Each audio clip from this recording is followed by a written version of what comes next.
नमस्कार मित्रांनो, विण दोघातीलही तुटेना या मालिकेच्या आजच्या भागामध्ये अगदी मनपूर्वक मी तुमचं स्वागत करते। आजच्या भागामध्ये स्वानंदी सरपोतदारांच्या घरी आलेली आहे आणि अधिरा आणि मंदा या दोघींमध्ये जे वाद सुरू आहेत। मंदा म्हणते की यांनी मूल जर होऊन दिलं नाही तर लोक मला नाव ठेवतात आणि हे सगळं काही ह्या अधिरामुळे मला लोक नाव ठेवतात। तेव्हा अधिरा म्हणते की हे बघ स्वानंदी ताई, अगं खरंच मला आत्ता आई व्हायचं नाही, कारण त्यासाठी मी कम्फर्टेबल नाही सध्या। तोचा आणि माझा निर्णय आहे। हो सुद्धा म्हणतो की हे बघ आई, माझं लाईफ अजून सेटल झालेलं नाही, जेव्हा ती जबाबदारी आता पूर्ण होईल तेव्हा मी आणि अधिरा नक्की बाळाचा विचार करू। तेवढ्यात मंदा आता आत किचनमधून बाहेर येते। अधिराला म्हणते की काय ग, कसला चॉईस? स्त्रीला कोणताही चॉईस वगैरे नसतोय आणि हे बघ लग्न झाल्यानंतर मात्र स्त्रीने आई होण्यावर जास्त भर दिला पाहिजे। हे बघ विधात्याने मात्र ते निर्माण केलेलं आहे, ती क्षणाची पत्नी असते आणि आयुष्याची माता असते। त्यामुळे हे बघ अगं चॉईस वगैरे काही नसतो, जागी हो जागी। आता स्वानंदीला मंदाचं हे बोलणं खटकतं, कारण मंदा असं का वागत असेल, कोणाचं ऐकून तर घेत नाही। आणि स्वानंदी म्हणते की का नकोय, कारण का चॉईस नको आहे, ते शरीर आहे आणि शरीरामध्ये इतका मोठा बदल घडून आणायचा आहे। सगळं काही तो चॉईस आहे तर तो त्या आईचा असतो, हे लक्षात ठेव। ते 9 महिने बाळ वाढवायचं की नाही वाढवायचं हा चॉईस आईचा असतो। बाळंतपणाच्या प्रसूती वेदना सहन करायच्या किंवा नाही करायच्या हा सगळा काही जो म्हणजे चॉईस असतो तो आईचाच असतो। आणि हे फक्त तारेवरची कसरत त्या आईला करावी लागते, मग सगळा काही चॉईस मात्र आईचा असतो। आणि हे फक्त जगामध्ये मूल होण्याचा निर्णय कधी घ्यायचा, ते मूल कोणत्या परिस्थितीत कोणत्या जबाबदारीत अगदी ते होऊन द्यायचं हाही चॉईस मात्र आईलाच असतो। शेवटी मात्र ती त्या बाळामध्ये अडकणार आहे, तेवढं मात्र कोणीच अडकणार नसतं, हे लक्षात ठेव। स्वतःची शारीरिक आणि मानसिक चॉईस करून घ्यायची किंवा नाही घ्यायची हा प्रत्येक चॉईस आईचा असतो। आणि असं प्रत्येक बाबतीमध्ये तुम्ही मात्र तिची मत हे तिच्यावर जबरदस्ती नाही लादू शकत।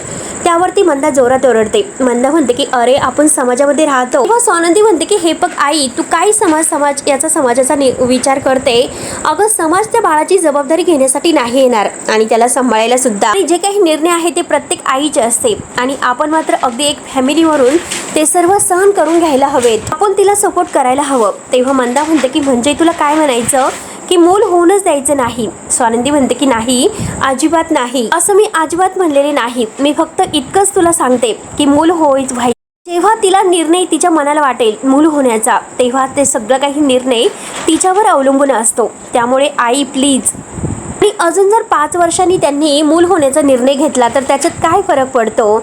आणि हे बघ आई, माझं ऐकून घे प्लीज। बघ मुलगी जेव्हा मुलाला जन्म देते तेव्हा सुद्धा तिचा आई म्हणून जन्म होत असतो। आई होण्यासाठी तिला तयार तर होते त्या गोष्टीसाठी। मुलगी जेव्हा आई बनण्यासाठी आतून तयार होते तेव्हा तिच्यामध्ये आई पण ही झिरपायला लागतं। त्यानंतर मात्र तिच्या मुलाला आईपेक्षा छान कोणीच वाढू शकणार नाही, कुठलीही निगेटिव्ह फिलिंग त्यामध्ये नसेल। ते दोघंही मिळून मात्र ह्या मूव्हमेंटला मात्र आपण त्यांच्यावर ही गोष्ट नाही लादू शकत। स्वानंदी म्हणते की 5 वर्षानंतर आम्ही तेव्हा पूर्णपणे टेकलेला असो। तेव्हा स्वानंदी म्हणते की हे बघ अगं आई, तुला मूल जन्माला नाही घालायचं, तुला फक्त वाढवायचं आहे। आणि हे बघ जेव्हा ती आई होणार आहे तर स्वतःची ताकद तिच्यामध्ये असणार आहे। तेव्हा आता मंदा म्हणते की आम्ही पुढची 5 वर्ष काय करायचं? स्वानंदी म्हणते की तुमच्यासाठी तिने मूल जन्माला घालायचं का? तुला नातवंड नको आहे, तुला खेळणं हवं आहे का? चल मी तुला मार्केटमध्ये आणून देते। तेव्हा आता मंदा म्हणते की अगं तसं नाही, परंतु हिला मूल कधी होणार, तिच्या उतारवयात होणार आहे का? स्वानंदी आता आदिराला सुद्धा समजावते। आदिराला सुद्धा म्हणते की हे बघ अगं, वय वाढल्यानंतर बाळाला होण्यासाठी अडचणी सुद्धा येऊ शकतात। हे बघ आई, तू सुद्धा ऐकून घे, हे फक्त शरीरामध्ये नसतं तर मनामध्ये सुद्धा असतं। मनामध्ये सुद्धा आता हे सगळं काही सामावून घेणं आवश्यक असतं। मुळात म्हणजे तिच्या मनामध्ये आई पण होण्याची डेव्हलपमेंट होणे गरजेचं आहे। तेव्हा आता मंदा म्हणते की अगं मी तेच म्हणते, ह्या बाईला हे का वाटत नसेल? त्यावरती आता लगेच स्वानंदी म्हणते की आई हे बघ 1 मिनिट, प्रत्येक बाईच्या मनामध्ये मूल जन्माला घालायची ही भावना तर असायलाच हवी, या क्षणी असायला हवी, असा तुझा का हट्ट आहे? तेव्हा लगेच आता मंदा म्हणते की म्हणजे काय करायचं, म्हणजे त्यांनी मूल जन्माला नाही घातलं असं तुला वाटतं का? तेव्हा आता स्वानंदी म्हणते की हे बघ, मुळात मात्र हा निर्णय कुणाचा आहे तर तो मात्र त्या दोघांचा आहे, अधिरा आणि रोहन यांचा। जेव्हा मूल जन्माला घालायचा आहे हा निर्णय फक्त दोघांचाच आहे आणि यामध्ये घरातील कुणाचाही बाकी कुणाचा इंटरफेअर नसलेला चालेल म्हणजे नकोय, स्पष्ट सांगते। तेव्हा आता मंदा म्हणते की हे बघ, जेव्हा आपण एकत्र कुटुंबामध्ये राहतो तेव्हा हा अधिकार फक्त जोडप्यांना नसतो, हे लक्षात ठेव, मोठ्या माणसांना सुद्धा असतो। आमच्या वेळेस मात्र मुलं ही कशी वाढत गेली। स्वानंदी म्हणते की आई आई हे बघ समजून घे, अगं आत्ता आपण जे काही खातो म्हणजे तुम्ही सात्विक खायला तुम्हाला भेटलं, आम्हाला भेटलं का नाही. सो आनंदी आता बऱ्याच प्रकारे समजवण्याचा मंदाला प्रयत्न करत आहे, पण ह्या मंदाच्या लक्षात येत नाही. ती फक्त मला मूल हवं आहे, नातू हवं आहे हेच आता म्हणत असते. आणि ह्या सगळ्यामध्ये आधीरा दोष आहे हे सांगण्याचा ती प्रयत्न करत आहे. हे बघ आई, कॉम्पिटिशन इतकी वाढलेली आहे, तुम्हाला जितकं हेल्दी खायला मिळतं तितकं आम्हाला मिळत नाही. हे बघ आता आम्ही सध्या किती ट्रेसमधून जातो, ते इतकं ट्रेस तुम्हाला होते का. आणि ॲक्च्युली म्हणजे त्या कपलला मात्र श्वास घेण्यासाठी डायजेस्ट होते. आणि या पलीकडे मात्र तुला आता खूप समजावलं, शरीर तिचं, आरोग्य तिचं, त्यामुळे मूल जन्माला घालायचं किंवा नाही हा सर्वस्वी निर्णय आहे तो फक्त आणि फक्त आईच आहे. बास आता. शेवटी मात्र ती मंदाला शांत राहायला सांगते. त्यानंतर इकडे चिंगी दिव्याला हात जोडते आणि म्हणते की दिव्या आई, खरंच माझ्याकडून खूप मोठी चूक झाली ग, आणि हा जो काही निर्णय मी घेत आहे तर त्याला कदाचित मात्र आयुष्मान आणि मलिका काकू ह्या मात्र विरोध करतील. माझ्या चुकीची शिक्षा माझ्या लेकराला का देतेस. हे बघ त्याला जन्म द्यायचा आहे, ही खूप मोठी जबाबदारी आहे हे सुद्धा मला कळतं. ही जबाबदारी पेलण्याची ताकद मला दे, तुझा आशीर्वाद असून दे. त्यानंतर इकडे स्वानंदी मंदाला समजावते की हे बघ आधीराला आता आई होण्यासाठी फक्त तूच काय तर रोहन सुद्धा अगदी जबरदस्ती नाही करू शकत. तेव्हा तर रोहन म्हणतो की हो, म्हणूनच मात्र मी आधीराच्या ह्या डिसिजनला 100% सपोर्ट करतोय. मंदा त्या डोक्याला हात लावते. आधीराला आपल्या रोहनचा अभिमान वाटतो. मंदा म्हणते की अरे हा सगळा निर्णय तुमचा चुकीचा आहे, मी तुम्हाला किती सांगू, निसर्गाच्या विरोधात जातोय तू. तेव्हा स्वानंदी म्हणते की ठीक आहे, आता मी तू निसर्गाचा म्हणजे विषय तर काढलाच, मी त्याचं उदाहरण देते. हे बघ आई, मला एक गोष्ट सांग, मातीमध्ये जर आपण बी रुजलं तर ते लगेच उगतं का. मुळात म्हणजे ते बी रुजण्यासाठी माती सुपीक असावी लागते, मातीमध्ये तो ओलावा असावा लागतो, मातीमध्ये सगळं काही क्षण करण्याची क्षमता असावी लागते. जर माती ही आता कोरडी असेल तर त्यात आपण बी रुजलं तर ते नाही उगवणार. तर आई ती कोमेजून नाही का जाणार. हा मुद्दा आधीरासाठी नाही तर प्रत्येक बाईला लागू होणारा मुद्दा आहे, लक्षात घे. प्रत्येक बाईचं शरीर हे तीच माती आहे, लक्षात घे. आई बनण्यासाठी त्या मायेचा ओलावाच निर्माण झाला नसेल तर मला सांग ते बी कसं रुजेल बरं. आणि हे बघ ही चांगली गोष्ट आहे, आधीरा पूर्णपणे स्पष्ट आपल्याला सांगते. तेव्हा आता बाबा मंदावरच ओरडतात, अगं आपण मात्र आधीराच्या निर्णयाला पाठिंबा द्यायला हवा, एक कौटुंबिक जबाबदारी म्हणून. आई अगं साधी गोष्ट आहे, तू जर तिच्या मनावर जबरदस्ती केली आई होण्यासाठी तर तिच्या मनाचं काय होईल याचा विचार केलास का, आणि कसं ते बाळ सुदृढपणे वाढेल बरं. आता मंदा म्हणते की हे बघ अगं आम्ही सुद्धा त्रास सहन करून मुलांना जन्म दिला, तेव्हा आम्हाला कोणीच विचारलं नाही की तुम्ही रेडी आहात किंवा नाही. तेव्हा स्वानंदी म्हणते की पण तुमच्या पिढींच्या बायकाला हे कोणी सांगितलंच नसेल, असा विचार करण्याचं स्वातंत्र्य मात्र प्रत्येक बाईला आहे म्हणून. आणि आई हे बघ सुदैवाने आजचा काळ बदललेला आहे, कलियुग बदललेला आहे, तू ते समजून घे. आजकाल मात्र प्रत्येक जण आपापलं मत ठामपणे मांडू शकतात. आई मी तुला पुन्हा एकदा स्पष्ट शब्दात सांगते, आधीराची जर आई होण्याची इच्छा नसेल तर मात्र तिच्या इच्छेविरुद्ध कोणीही नाही जाऊ शकत. मुळात म्हणजे आई होणं एक सुखाची गोष्ट आहे, सक्तीची नाही. हे बघ ती कुठे म्हणते की आई होणं हे तिने ठरवलेलं आहे म्हणून. अगं ती आई व्हायला नाही म्हणत नाही, फक्त तिला काहीतरी वेळ हवा आहे. तेव्हा आता रोहन आणि तिच्या मनाची तयारी होईल तेव्हा आपण छान त्यांचं स्वागतच करूयात. आता नंदुताईचं हे बोलणं आहे, रोहन, आधीरा, बाबा या सगळ्यांना पटतं, परंतु मंदा तर डोक्याला हात लावून बसलेली असते. निर्णय फक्त आणि फक्त तिच्या एकटीचा असणार आहे. तेव्हा मंदा म्हणते की अरे पण. तेव्हा स्वानंदी म्हणते की हे बघा थकले मी आता, बास, हा विषय बास करा. तेव्हा रोहन म्हणतो की हे बघ आई, अशा वातावरणामुळे घरातील वातावरण बिघडतं, मुळात साध्य तर काहीच होत नसतं. मंदा रडतच म्हणते की तुम्ही एकदा पुन्हा सिद्ध केलेलं आहे या घरामध्ये माझ्या मतांना आणि माझ्या इच्छांना काहीच हक्क नाही म्हणून. हे असले दिवस बघण्यापेक्षा मी जातेच असे बोलून ती आतमध्ये निघून जाते. स्वानंदी म्हणते की आई प्लीज थांब, परंतु आई काही न ऐकता मंदा आत निघून जाते. बाबा म्हणतात की जाऊन दे, कारण मुळात म्हणजे तिने तिच्या बुद्धीला कुलूप लावून ठेवलेला आहे. तिला आपण कितीही समजवण्याचा प्रयत्न जरी केला ना तरी सुद्धा स्वानंदी तिला काही करणार नाही. त्यापेक्षा मात्र सोडून दे, जाऊन दे. तिला खुश होत आता स्वानंदीला I love you too you. आणि बाबा रोहन यांना सुद्धा म्हणते. स्वानंदी खुश होत म्हणते की हो I love you too you. तिला मिठीत घेऊन समजावते. आता बाबा खुश होत त्यांच्याकडे बघून हसतात आणि थँक्यू असं म्हणतात. सगळेजण पुन्हा आता एकत्र येतात, खुश होतात. अश्विता सुद्धा आता त्यांच्या जवळ येते. बाबा म्हणतात की बघ शेंडेफळ आलं. सगळेजण एकमेकांच्या मिठीत येतात, खूपच खुश होत. त्यानंतर आता समोर तिकडून आता फॉरेनवरून तो ह्या आनंदशी फोनवर बोलत असतो कंपनीच्या कामाविषयी. कामाचं बोलणं झाल्यानंतर आनंद विचारतो की काय समर, अरे बाकी कॉन्फरन्स कशी सुरू आहे. समर म्हणतो की अरे व्यवस्थित चालू आहे, परंतु माझा फोकस होत नाही. त्यावरती आता आनंद म्हणतो की अरे घरचे प्रॉब्लेम्स आणि घरचं टेन्शन यामुळे होत नसेल. समर म्हणतो की हो, अरे मला चिंगीची खूप काळजी वाटते. स्वानंदी मॅडम आहे त्यामुळे माझं थोडंसं टेन्शन कमी आहे. आनंद म्हणतो की हो ना, स्वानंदी वहिनी असल्यामुळे तुला काळजी करण्यासारखं काही कारण नाही. म्हणून समर विचारतो की इतक्यात मात्र काही तुझं स्वानंदीशी बोलणं झालेलं आहे का. आनंद म्हणतो की नाही, पण कशाबद्दल. समर म्हणतो की अरे असेच की अरे येथे मीटिंग आणि ऑफिसची कामं तर खूप असतात, घरी गेल्यानंतर सुद्धा वेळेच पुरत नसतो, कधी करणार बरं तू सांग. तेव्हा समोर म्हणतो की हो, अरे पण मला सुद्धा त्यांच्याशी बोलायला जेमतेमच वेळ मिळतो. तेव्हा आनंद हसतो. आनंद म्हणतो की काय मिस करतो की काय बायकोला, आणि इतकं दूर गेला मग विरह तर सहन करावंच लागेल. तो विरह सहन होत नसेल. तेव्हा समोर म्हणतो की अरे गपरे, आपण मित्र नाही का एकमेकांना मिस करत. हे बघ तुला मिस करतो म्हणून तर आता फोन केलेला आहे. आनंद म्हणतो की अरे मला मिस केलं ते ऑफिसच्या कामासाठी, परंतु स्वानंदी वहिनीला तू का मिस करतो बरं. समोर म्हणतो की कारण आमच्यामध्ये मैत्री झालेली आहे. आनंद हसतो. आनंद म्हणतो की फारच घट्ट मैत्री झालेली दिसते. समोर म्हणतो की हो,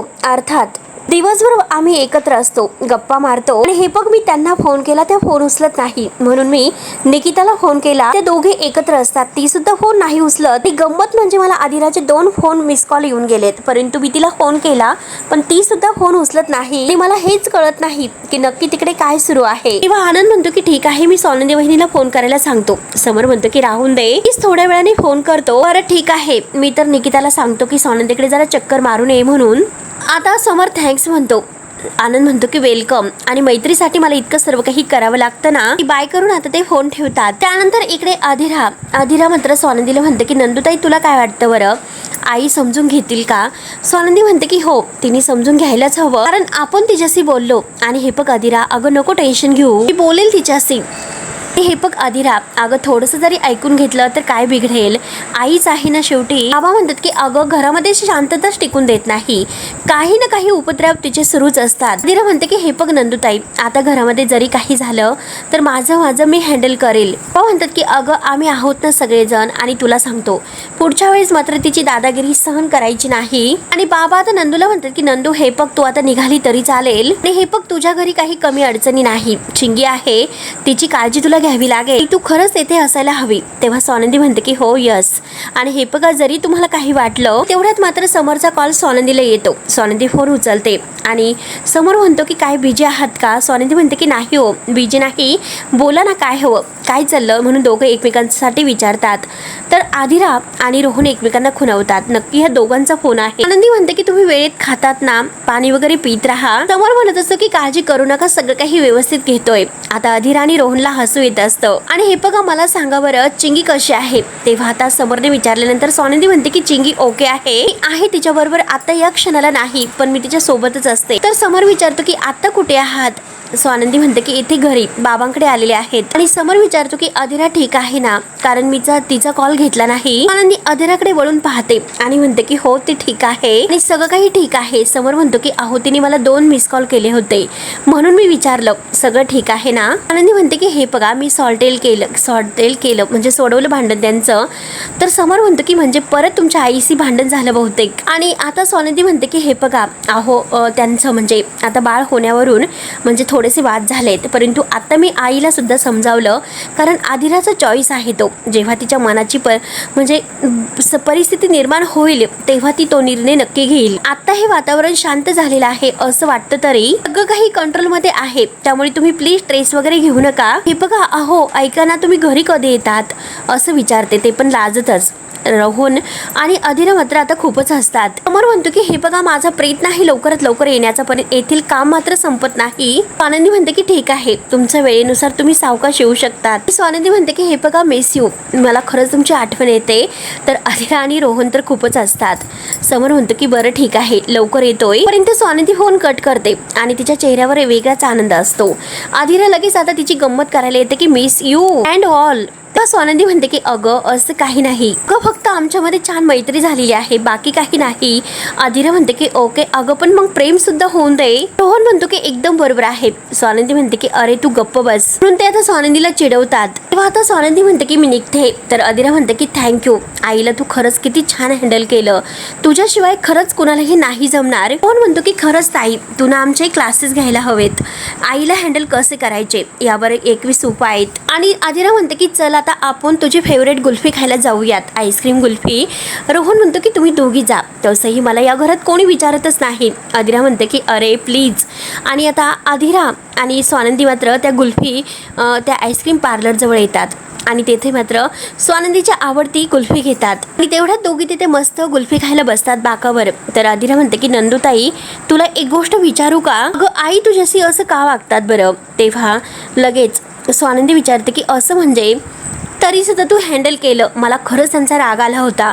स्वतःच्या मुलीशी असं कोणी बोलतं का गं? आनंदी म्हणते की हे बघ अगं जाऊन दे, ती असं वागते, परंतु तिची प्रेमळ साई सुद्धा आम्ही बघितलेली आहे, कधीतरी ती प्रेम सुद्धा करत असते. तेव्हा आदिरा म्हणते की एक मिनिट, अगं मी तर प्रेमळ बाजूलाच, परंतु आतापर्यंत मात्र रागीट अशी त्यांचा स्वभाव बघितलेला आहे. आनंदी म्हणते की अगं बघशील तू सुद्धा तिची प्रेमळ साईड बघशील, नक्की बघशील. ती आज ना उद्या तिला नक्की पटणार आहे की तिला लाखात एक सून मिळालेली आहे म्हणून. आदिरा म्हणते की अगं पटायलाच पाहिजे.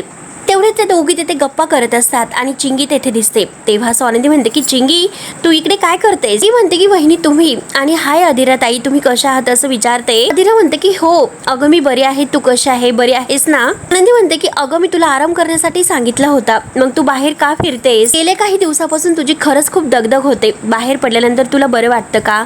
चिंगी म्हणते की हो बरं वाटतं, खरं तर घरामध्ये बसून खरंच खूप कंटाळा येत होता, असं वाटलं की जरा मंदिरात जावं, बरं वाटेल म्हणून मंदिरात आले होते. आनंदी विचारते की तुला शांत वाटलं, छान वाटलं का? तर चिंगी म्हणते की हो खूपच शांत वाटलं. हे बघ आपल्या मनाला शांत वाटेल अशा गोष्टी करत राहिल्या पाहिजे. आता आदिरा चिंगीला म्हणते की तुला भीती नाही वाटत का बाळाला जन्म देणं म्हणजे, आणि त्याला वाढवलं आणि ते पण सोसायटी अगेन्स्ट जाऊन, म्हणजे समाजाच्या अगेन. हे बघ तुला माहिती आहे ना हे सगळं काही खूप पेनफुल असणार आहे, नुसतं फिजिकली नाही आणि मेंटली सुद्धा. तू तयार आहेस का?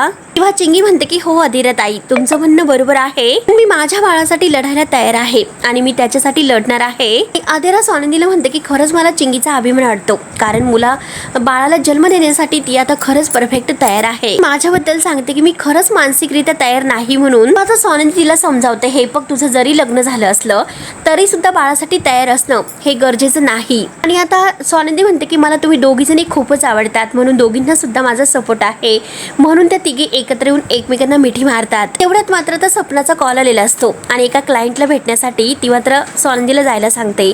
स्वानंदी म्हणते की ठीक आहे, 10 मिनिटावर ते आता आहेत. आणि त्या आदिरा आणि चिंगीला म्हणते की चला मला तर निघावं लागेल, एका क्लायंटला भेटणं खूप गरजेचं आहे. चिंगीला म्हणते की तू घरी नीट पोहोच आणि नीट काहीतरी खाऊन घे आणि आराम कर. तर चिंगी म्हणते की हो वहिनी तुम्ही अजिबात काळजी करू नका. आदिराला सुद्धा नीट जायला सांगते. नंतर अंशुमन रोडला फोनवर बोलत असतो कुठेतरी ट्रिपला जाण्याबद्दल, कारण इथल्या मुली जास्त इश्यू करतात, काहीतरी भारी एन्जॉय झालं पाहिजे. आणि 2 मुली मात्र समोर एकमेकींशी बोलत असतात. जी मुलगी आता पाठमोरी असते तर तो म्हणतो की अरे फोन ठेव, कारण मस्त टाइमपास मिळालेला आहे, म्हणून त्या मुलीचे मागून तो आता फोटो काढत असतो आपल्या मोबाईलमध्ये वाव वाव करत. तेवढ्यात ती मुलगी आता बाय करून दुसरी मुलगी निघून जाते. पण ही मुलगी जेव्हा इकडे वळते आणि अंशुमनला पाहते तो फोटो काढतोय, तेव्हा धावतच त्याजवळ येते आणि रागाने त्याला विचारते की तुझं नक्की काय चाललं? अंशुमन मुद्दा म्हणतो की माझ्याशी बोलते. तेव्हा ती मुलगी म्हणते की आजूबाजूला दिसतं का कोणी आहे म्हणून? नाही ना. तेव्हा आता अंशुमन म्हणतो की हो बोला ना मॅम. तेव्हा ती मुलगी विचारते की आता फोनमध्ये तू काय करत होता? तेव्हा आता अंशुमन म्हणतो की मी माझा नन ऑफ बिझनेस आहे. तर लगेच आता ती मुलगी म्हणते की माझाच बिझनेस आहे, माझे फोटो काढत होता ना? तेव्हा अंशुमन म्हणतो की मला काय गरज पडली तुझे फोटो रेकॉर्डिंग करण्याची? मुलगी म्हणते की तुझा फोन दाखव. अंशुमन म्हणतो की जरा जास्तच होत आहे, जाणाऱ्या मुलींचे व्हिडिओ काढतोत का? तेव्हा अंशुमन आपल्या गाडीजवळ येतो. तेव्हा ती मुलगी त्याला अडवते आणि काय रे कुठे पळून चाललास? माझे व्हिडिओ काढत होतं, दाखव फोन. तेव्हा अंशुमन तिला धमकावतो, म्हणतो की हे पग वाकड्यात जाऊ नकोस. मुलगी म्हणते की नाही जाणार, ती काही घाबरत नसते. अंशुमन तिला म्हणतो की मी तुला जाय म्हणतो. मुलगी म्हणते की त्रास वरून तू मला देतो आणि वरून मला मास दाखवतो. तेव्हा अंशुमन म्हणतो की फोन माझा आहे, इथे अगदी ही स्पेस आहे तर ती सार्वजनिक आहे, त्यामुळे येथे कोणीही काही करू शकतं. माझं डोकं खाणं बंद कर, गेस्ट लॉस्ट म्हणून आपला एक हाताचं बोट पुढे करतो. तेव्हा ती मुलगी आता जोरात त्याचा हात पिरगाळते. बायकांची छेड काढणं, त्यांच्या मर्जी विरुद्ध फोटो घेणं हा कायद्याने गुन्हा आहे. मात्र ती मुलगी आहे तर अंशुमनचा जोरजोराने हात पिरगाळत असते आणि तेवढ्यात तेथे स्वानंदी येते. स्वानंदी हे सर्व काही पाहते. तेव्हा आता स्वानंदीला खूपच राग येतो. तेव्हा आता मित्रांनो पुढे नक्की काय होतं. आता आजी आणि स्वानंदी आता चिंगी आणि अंशुमन या दोघांचं लग्न लावून देण्याचं ठरवतात. परंतु हे सर्व बोलणं अर्पिता ऐकते. अर्पिता लगेच धावतच येते आणि मलिकाला म्हणते की मम्मा वाट लागली. अंशुमन तेथेच असतो. अंशु आणि चिंगीचं लग्न लावून देणार आहे आणि त्या तयारीला सुद्धा लागलेल्या आहेत. हे ऐकून अंशुमन आणि आता मलिकाला फार मोठा धक्का बसतो. तर मित्रांनो पुढे नक्की काय होईल हे बघायला विसरू नका. तोपर्यंत धन्यवाद.